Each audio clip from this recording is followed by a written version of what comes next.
And a renewed tough-on-crime approach in Calhoun County has 2 repeat offenders headed to prison for life without a chance of parole. These aren't murder or rape cases, but the district attorney and law enforcement say the crimes and the criminals had gone too far.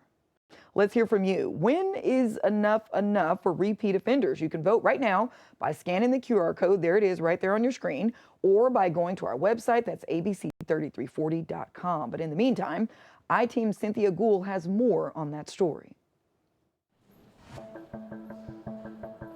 2 men, each with lengthy rap sheets, will now spend the rest of their lives behind bars. No chance for parole. Prosecutors say the Habitual Felony Offender Act was designed for cases like these, when defendants escalate their crimes despite multiple chances. Johnny King, trafficking meth, 6 priors. And Otis Jackson, armed robbery, 20 prior felonies. We see it often all across the state of Alabama. We need these individuals who have a litany of felonies over the years to be put away once and for all. Video of Jackson's robbery at a convenience store captured on surveillance. And when you go to actual burglaries or breaking into a business or a house after hours when no one's there, to now committing armed felony robbery by going into an open business and pointing a gun at a clerk's head and telling her to give you the money is an escalation.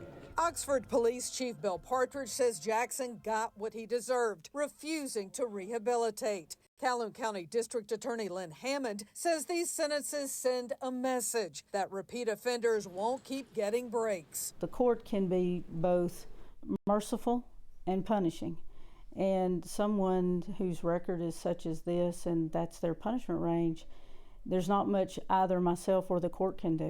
Life without the possibility of parole, most often reserved for the most violent criminals, murderers, and rapists. Jackson wept in court, apologized for his crimes, his attorney telling the judge Jackson confessed and cooperated with police. The defense pleading with the judge to let Jackson prove himself in prison, serve life, but leave the door open for the parole board to decide if he's ever earned another chance at freedom. Everybody deserves an opportunity.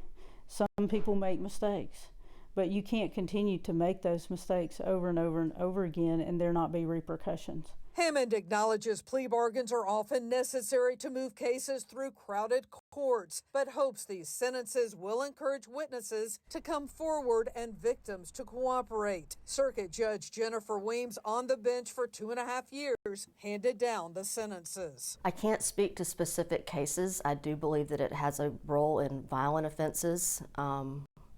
I do consider trafficking in drugs to be a violent offense on our community. I feel like there are countless people affected by the trafficking of drugs.